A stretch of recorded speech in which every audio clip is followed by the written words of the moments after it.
This bridge has flooded 52 times in the last 2 years. We have to start asking questions more about our ability to bounce back from an event like this. There's no city in the world that is prepared for that type of event. There's still quite a bit more we need to do in investments. I've heard different numbers, between $1 and $2 billion, and probably of additional investment.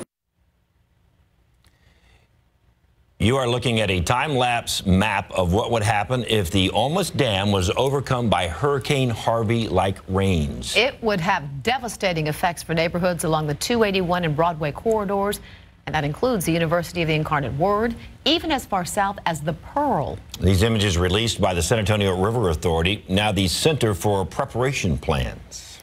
All right, KSAT.com reporter Chris Shadrack worked on this story all week. He joins us now. That was very interesting, that little snackable video that we showed. So, all right, Houston, San Antonio, we learned the hard way the importance of flood control, watching Harvey overtake and inundate Houston. It absolutely did. And, you know, if you talk to our meteorologists here, it's a matter of 50 miles.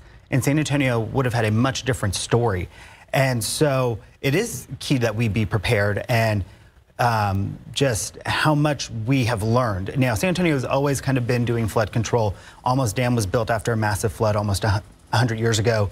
The tunnels were added under downtown that protected us in '98 and in 2002. So San Antonio has been making preparations, but we really learned a lot from the '98 flood and the 2002 floods, and we have really been investing. The city has passed almost $400 million in bonds.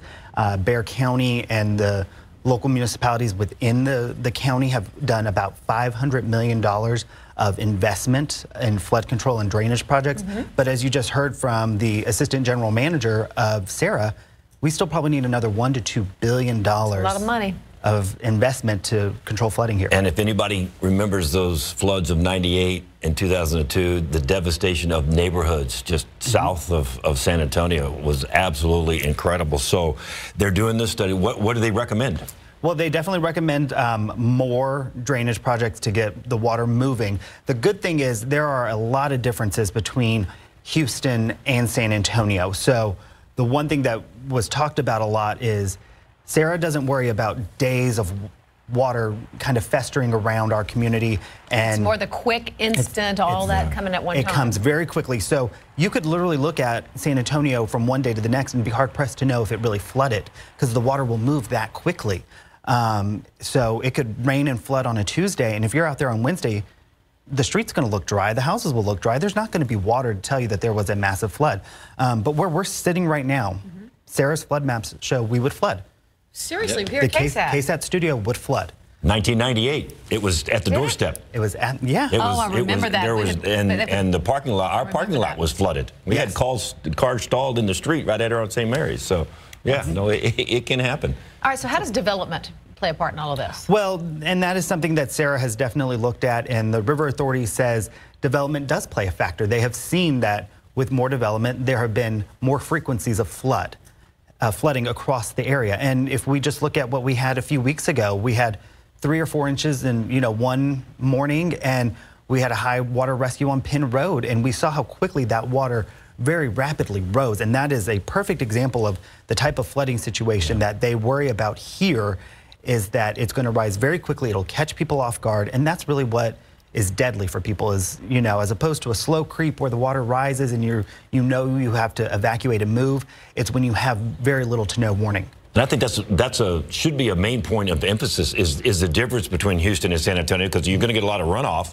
and the water's going to eventually flow out because the topography is different. Because Houston is flat, so that water just sat there forever. Yes. San Antonio is just going to rise and then fall, and I think that needs to be emphasized. Is you got to watch those low water crossings in all those low areas. And you do, and you live in your neighborhood, and you know the areas that flood the most. But yeah, you go from 1,900 feet of elevation in the northwest side of Bexar County down to about 300. So you have that huge elevation rise and fall for that water to just naturally flow. So when you get further south of the city, if you get into Wilson County and our counties to the south and our friends down there, they might see a situation that looks more like Harvey, where the river is a half a mile to a mile wide, because it is much flatter and the water just can spread everywhere. Well, it wasn't too long ago we had that rescue live on KSAT 12 right there off of 151. So that was that fast fast moving, Very fast rising. interesting. A lot more on the website, I would take Absolutely. There's a lot more about development, how they're trying to get more homes out of the floodplain, and again, how much it will cost moving forward to